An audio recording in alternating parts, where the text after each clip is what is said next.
Good morning investors, stocks by PK में आपका स्वागत है।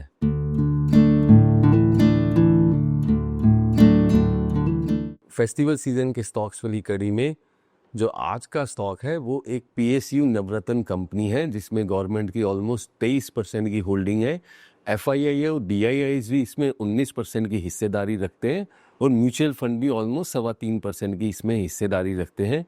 तो जैसा कि हमने आपको पहले भी एक पीएसयू नवरत्न कंपनी बताई थी मैज़गॉन डॉक करके, तो पीएसयू नवरत्न का मतलब होता है कि ये कोई भी 1000 करोड़ का एक्सपेंशन या फिर 15% जो इसकी मार्केट कैप या नेट वर्थ है उसका कोई भी एक्सपेंशन बिना गवर्नमेंट की इजाज़त के ये पूरा कर सकते हैं।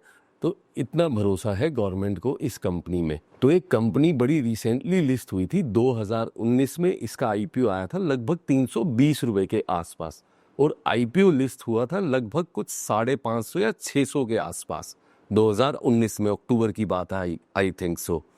तो उसके बाद ये स्टॉक ने ऐसी दौड़ लगाई और इसने 2.5-3 साल में अपने निवेशकों को इतना ज़बरदस्त पैसा बना के दे दिया कि स्टॉक ऑलमोस्ट 62-63 रुपए तक पहुंच गया 600 रुपए से लिस्ट होने के बाद।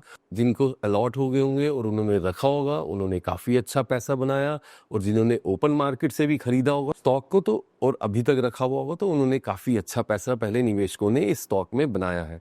तो 62-63 पे जाके क्या हुआ, ये स्टॉक स्प्लिट हो गया 1:5 की रेशियो में। तो उसके बाद से क्या हुआ कि 2-3 सालों से ये स्टॉक अपने प्राइस बैंड के बीच में फंस गया, और वो प्राइस बैंड काफ़ी बड़ा है जो है लगभग 650 से लेके 900-950 रुपए के प्राइस बैंड में ये स्टॉक फंस गया है। तो स्टॉक का नाम है IRCTC। तो ये 1999 में कंपनी स्थापित हुई थी और 2019 में जैसे मैंने आपको बताया शेयर मार्केट में लिस्ट हुई। तो कंपनी के एक्चुअली 4 कोर बिजनेसेस हैं जिसमें आपका कैटरिंग एंड हॉस्पिटैलिटी है, जो आप ट्रेन्स में खाना देखते हैं प्लेटफॉर्म्स पे जो आपको खाना सर्व किया जाता है वो IRCTC द्वारा किया जाता है। और इनका पानी का जो आपको बॉटल मिलती है प्लेटफॉर्म पे रेल नीर के नाम से, वो भी IRCTC का ही एक प्रोडक्ट है। ये टूरिज्म पैकेजेस भी प्रोवाइड करते हैं, और जो सबसे मेन इनका बिजनेस है जो मुझे लगता है वो है कि इनकी एक मोनोपोली है रेलवे टिकट बुकिंग्स में। ऑनलाइन जो रेलवे आप टिकट बुक्स करते हैं इंडिया में और कोई भी कंपनी जो है ऑनलाइन रेलवे टिकट्स नहीं बुक करती है IRCTC के अलावा। और जो भी कोई आपने देखी होंगी जो कोई और ट्रैवल रिलेटेड जो कंपनीज हैं, अगर वो कोई ऑनलाइन ट्रेन टिकट बुक कर रही हैं तो IRCTC के पोर्टल के थ्रू ही हो रही है। तो इसलिए बेसिकली IRCTC की मोनोपोली है ट्रेन टिकटिंग में। और ये टूरिज्म को भी इंडिया में बढ़ावा देते हैं through luxury trains, hotel bookings और अदर ट्रैवल रिलेटेड सर्विसेज के द्वारा भी ये इंडिया में टूरिज्म को काफ़ी बढ़ावा दे रहे हैं। और ये इंटरनेशनल टूरिज्म पैकेजेस भी बुक करते हैं to popular destinations like Dubai, Thailand, Europe, UK, Australia, US और ऐसी ढेरों अनेकों कंट्रीज़ में ये अपने इंटरनेशनल टूरिज्म पैकेजेस भी देते हैं। और इनका उसमें एक प्लस पॉइंट बड़ा ज़बरदस्त है कि अगर आपका कोई 30-40 लोगों का मान लीजिए कोई ग्रुप जा रहा है घूमने, तो ये एक अपना टूर मैनेजर भी साथ में देते हैं ताकि आपको वहाँ पे कोई ज़्यादा खास दिक्कत ना आए। तो कंपनी का परफॉर्मेंस, पास्ट परफॉर्मेंस मैं आपको बता चुका हूँ, काफ़ी स्ट्रॉन्ग है।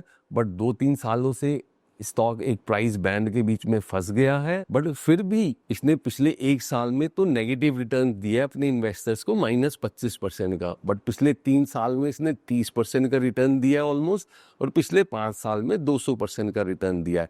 बट मेरा वैसा पूर्ण विश्वास है कि जो इसने पहले एक इतना जल्दी एक रनअप दे दिया था 2-3 सालों में ही अपना प्राइसिंग पे लिस्ट होते साथ ही, और उसके बाद जो 650 और 900-950 के बैंड के बीच में ये फंस गया पिछले 2-3 साल से, तो मेरा अब ये मानना है कि ये अब उस बड़े वाला जो मूव इसने पहले दिया था उसको अब ये पचा चुका है। और मुझे ऐसा पूरा विश्वास है कि ये शेयर अब आगे दौड़ लगाने के लिए फिर से तैयार हो रहा है। और आप जानती हैं हमारे यहाँ पे इंडिया में कितनी सारी ट्रेन टिकट्स रोज़ बुक होती हैं, और फेस्टिवल सीज़न जब आता है फिर तो और ज़्यादा बुकिंग्स हो जाती हैं। तो इसलिए मेरा पूर्ण विश्वास है कि आप इस शेयर को खरीदिए, अपने पोर्टफोलियो में रखिए, आपको ये आने वाले सालों में अच्छा पैसा बना के देगा। और कंपनी डिविडेंड भी अच्छा देती है, कुछ शायद 15-18 रुपए का डिविडेंड है। पिछले साल आई गेस 10-12 रुपए का डिविडेंड दिया था, तो कंपनी हर साल उसको बढ़ाती भी जाएगी। तो अब फिर ये सवाल आएगा कि हमें ये शेयर किस लेवल पे खरीदना है और किस क्वांटिटी में हमारे पास होना चाहिए। तो आपको, जैसे मैंने आपको बताया, ये जो बड़े एक प्राइस बैंड में फंस गया है, यही उसका एक लेवल है खरीदने का। आपको अभी शेयर ऑलमोस्ट 725 के आसपास चल रहा है मार्केट में। तो आपको नीचे में जो लेवल रहेगा, आपको वो रहेगा 675 से लेके आपको इसको 800, 825 तक अगर कोई स्ट्रेच करना चाहे तो कर ले, नहीं तो 800 बड़ा परफेक्ट है। आपको इस प्राइस बैंड के बीच में इसको खरीदना है। कोई अभी खरीदना चाहे एक ही बार में तो वो 100 शेयर अभी खरीद सकता है, और जिसको एसआईपी करनी है, जो 10-10, 20-20 शेयर करके खरीदेगा, जो एक हमारा छोटा निवेशक है जो अभी मार्केट में बिल्कुल नया नया आया है और बिल्कुल एक नई इन्वेस्टमेंट स्टार्ट करना चाहता है, तो वो इसको एक एसआईपी के तौर पे खरीद ले, 10-10, 15-15 शेयर करके हर महीने, जैसा उसको कंफर्टेबल हो, जैसी उसकी कैपेसिटी हो। जैसा कि मैं आपको हमेशा बोलता हूँ, हमारा ये चैनल उन नए निवेशकों के लिए है जो स्टॉक मार्केट में अभी नए नए आए हैं और नई अपनी एक इन्वेस्टमेंट स्टार्ट करी है, और उन पुराने निवेशकों के लिए भी है, ताकि वो एक अपना पोर्टफोलियो रिव्यू कर सके कि हमारे पोर्टफोलियो में ये स्टॉक है कि नहीं है, और अगर है तो किस क्वांटिटी में है। तो ऐसे ही इंटरेस्टिंग स्टॉक्स के लिए फेस्टिवल रिलेटेड जो हमारे आ रहे हैं, आने वाले हफ्ते का इंतज़ार कीजिए। एक निफ्टी 50 का कंपोनेंट आने वाला है, जो निफ्टी 50 का एक हिस्सा है। बड़ा ही इंटरेस्टिंग स्टॉक है। वो भी एक ऐसा स्टॉक है जिसने 15-20 सालों तक अपने निवेशकों को बड़ा ही दमदार रिटर्न्स दिए हैं। डिविडेंड यील्ड भी उस स्टॉक की काफ़ी अच्छी है। एक इंडियन मल्टीनेशनल कंपनी है वो। तो आने वाले हफ्ते का इंतज़ार कीजिए। Thank you so much.